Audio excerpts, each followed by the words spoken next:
नमस्ते दोस्तों, कैसे हैं आप सब। आज के इस बेहद खास एपिसोड में मैं आप सभी का तहे दिल से स्वागत करता हूं। दोस्तों, अगर हम ध्यान से सोचें तो हमारी पूरी जिंदगी ही एक तरह का नेगोशिएशन या मोलभाव है। चाहे हमें कोई नई कार खरीदनी हो, अपनी सैलरी बढ़वानी हो, घर के काम बांटने हो या फिर दो बड़ी कंपनियों के बीच करोड़ों की डील करनी हो, हम हर जगह नेगोशिएशन कर रहे होते हैं। लैटिन भाषा में इसके मूल शब्द का अर्थ ही व्यापार करना होता है। लेकिन क्या हम वाकई इसमें माहिर हैं? कई बार हम सोचते हैं कि सामने वाले को दबाकर या अपनी बात मनवाकर हम जीत गए, लेकिन क्या सच में ऐसा होता है? आज हम जिस किताब पर चर्चा करने जा रहे हैं, उसका नाम है नेगोशिएशन, जिसे हार्वर्ड बिजनेस एसेंशियल्स ने प्रकाशित किया है। यह किताब सिर्फ थ्योरी नहीं, बल्कि दुनिया के सबसे बेहतरीन नेगोशिएटर्स के आजमाए हुए प्रैक्टिकल तरीके बताती है। तो अपनी सीट बेल्ट बांध लीजिए, क्योंकि अगले कुछ मिनटों में आपकी बातचीत करने की कला पूरी तरह से बदलने वाली है। किताब के पहले हिस्से में लेखक हमें बताते हैं कि नेगोशिएशन मुख्य रूप से दो प्रकार के होते हैं। पहला है डिस्ट्रीब्यूटिव नेगोशिएशन, जिसे हम आम भाषा में विन-लॉस या एक की जीत और दूसरे की हार वाली स्थिति कह सकते हैं। इस स्थिति में एक फिक्स पाई या एक तय मात्रा होती है, जिसे बांटना होता है। अगर आपको ज्यादा मिलेगा, तो सामने वाले को कम मिलेगा। सोचिए, आप एक अजनबी से कालीन खरीद रहे हैं। आपको सिर्फ कीमत कम करानी है और उसे कीमत बढ़ानी है।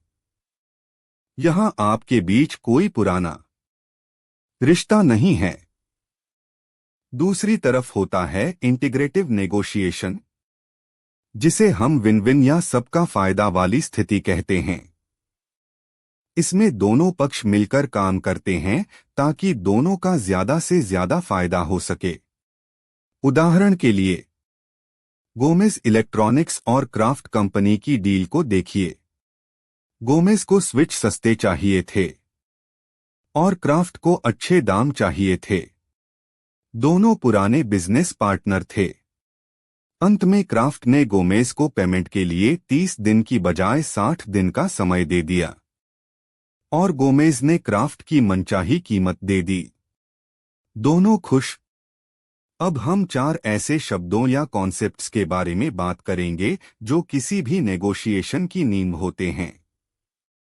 इनमें सबसे पहला और सबसे महत्वपूर्ण है बैठना, यानी best alternative to a negotiated agreement. इसका सीधा सा मतलब है कि अगर आपकी मौजूदा डील पक्की नहीं होती है, तो आपके पास सबसे अच्छा दूसरा विकल्प क्या है। मान लीजिए एक कंसल्टेंट किसी क्लाइंट से डील कर रही है। अगर डील नहीं होती है, तो वो उस महीने दूसरे क्लाइंट्स का काम करके $15,000 कमा सकती है। यही $15,000 उसका बैठना है। अगर आपका बैठना मजबूत है, तो आप पूरे आत्मविश्वास से मोलभाव कर सकते हैं। दूसरा कॉन्सेप्ट है रिजर्वेशन प्राइस, या वो आखिरी कीमत जिस पर आप डील मानेंगे। अगर कोई मकान मालिक अपना घर बेचना चाहता है और उसने मन में सोच लिया है कि वो $2,50,000 से कम में घर नहीं बेचेगा, तो यही उसका रिजर्वेशन प्राइस है। तीसरा कॉन्सेप्ट है ज़ोपा, यानी जोन ऑफ पॉसिबल एग्रीमेंट। यह वो दायरा है जहां दोनों पक्ष किसी एक कीमत पर सहमत हो सकते हैं। अगर खरीदार $2,75,000 तक देने को तैयार है और बेचने वाला $2,50,000 से कम में नहीं बेचेगा, तो इन दोनों कीमतों के बीच का दायरा ज़ोपा कहलाता है। और चौथा कॉन्सेप्ट है वैल्यू क्रिएट करना, यानी कुछ ऐसा ऑफर करना जिसकी आपके लिए कीमत कम हो लेकिन सामने वाले के लिए बहुत ज्यादा। जैसे एक किताब के कलेक्टर ने दूसरे को ऐसी किताब दे दी जो उसके सेट की नहीं थी, लेकिन दूसरे के लिए बहुत कीमती थी। दोस्तों, नेगोशिएशन टेबल पर बैठने से पहले की तैयारी ही अक्सर जीत और हार का फैसला करती है। अगर आप बिना तैयारी के जाएंगे, तो आप नुकसान में रहेंगे। लेखक ने तैयारी के 9 कदम बताए हैं। सबसे पहले आपको ये सोचना है कि आपके लिए सबसे अच्छा परिणाम क्या होगा और सामने वाले के लिए क्या होगा।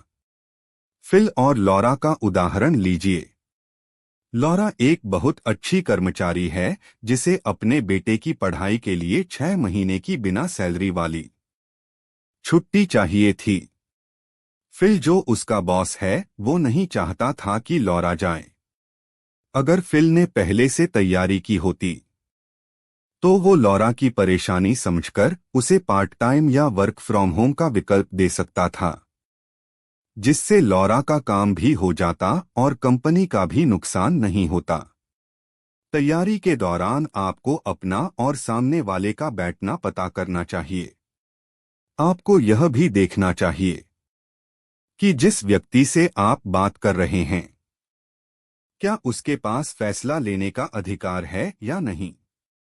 कई बार सेल्समैन आपको अच्छी डील देकर कहता है कि उसे अपने बॉस से पूछना होगा। यह एक पुरानी चाल है, इसलिए हमेशा सही अथॉरिटी वाले इंसान से बात करें। इसके अलावा सामने वाले के कल्चर और स्वभाव को समझना भी बहुत जरूरी है।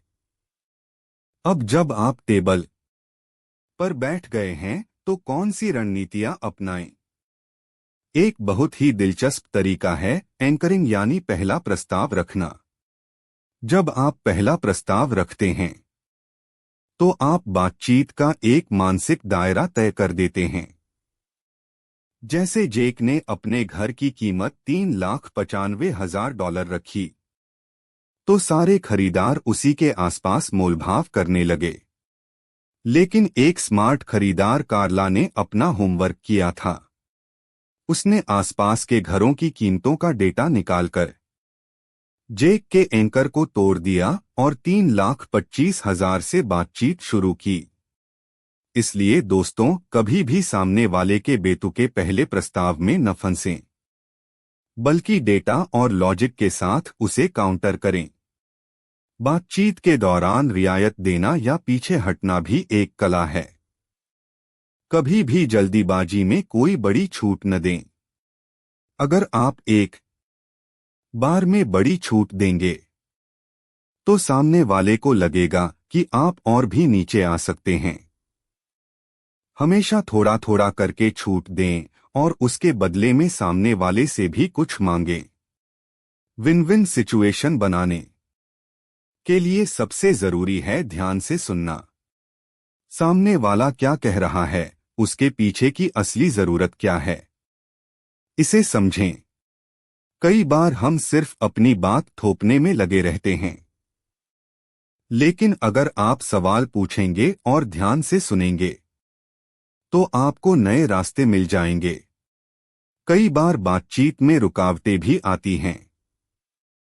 कुछ लोग बहुत जिद्दी होते हैं, वो सिर्फ अपनी जीत चाहते हैं। ऐसे लोगों के साथ आपको अपना बैठना मजबूत रखना चाहिए और उन्हें एहसास दिलाना चाहिए कि आप डील छोड़कर जा सकते हैं। कई बार जानकारी की कमी या विश्वास न होने के कारण भी डील रुक जाती है। ऐसे में धीरे धीरे थोड़ी थोड़ी जानकारी शेयर करके विश्वास बनाना चाहिए। अब हम बात करते हैं उन मानसिक गलतियों की जो बड़े बड़े धुरंधर भी कर बैठते हैं।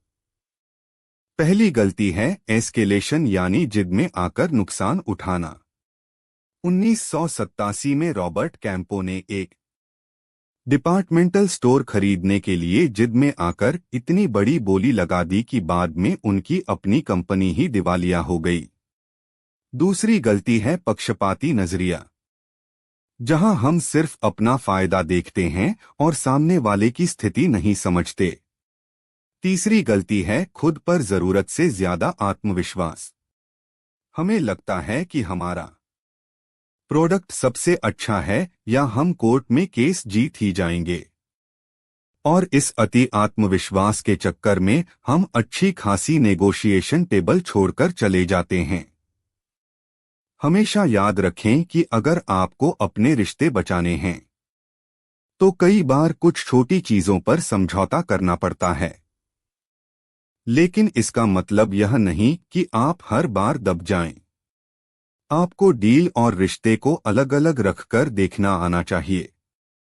अगर आप कंपनी के लिए मोलभाव कर रहे हैं या आप किसी के एजेंट हैं तो आपके और आपके बॉस के हितों में टकराव हो सकता है। एक अच्छे नेगोशिएटर को पता होना चाहिए कि उसे किसके हितों को प्राथमिकता देनी है। अंत में लेखक कहते हैं कि नेगोशिएशन कोई ऐसी चीज नहीं है जो आप एक ही दिन में सीख जाएं। यह एक सतत प्रक्रिया है। कंपनियों को चाहिए कि वे अपने कर्मचारियों को इसके लिए प्रशिक्षित करें। जो भी डील होती है, चाहे सफल हो या असफल, उससे सीखना चाहिए और उसका एक डेटाबेस बनाना चाहिए ताकि भविष्य में उसी गलती को दोहराने से बचा जा सके। एक सफल नेगोशिएटर वह होता है जो अपनी कंपनी के लक्ष्यों को समझता है, पूरी तैयारी के साथ जाता है, सामने वाले के हितों को पहचानता है, रचनात्मक समाधान निकालता है और सबसे बड़ी बात, व्यक्तिगत भावनाओं को बातचीत से अलग रखता है। तो दोस्तों, यह थी हार्वर्ड बिजनेस एसेंशियल्स की किताब नेगोशिएशन की पूरी कहानी और इसके सबसे महत्वपूर्ण सबक। मुझे उम्मीद है कि अगली बार जब आप अपने बॉस से अप्रेजल की बात करेंगे या कोई नई प्रॉपर्टी खरीदेंगे या किसी क्लाइंट के साथ मीटिंग करेंगे तो आप बैठना, जोपा और एंकरिंग जैसे टूल्स का इस्तेमाल करके एक बेहतरीन डील क्रैक करेंगे। याद रखिए, दुनिया में हर चीज नेगोशिएबल है, बस आपको सही तरीका आना चाहिए। सुनते रहिए हमारे पॉडकास्ट और सीखते रहिए जिंदगी जीतने के नए नए तरीके। आपका दिन शुभ हो। धन्यवाद।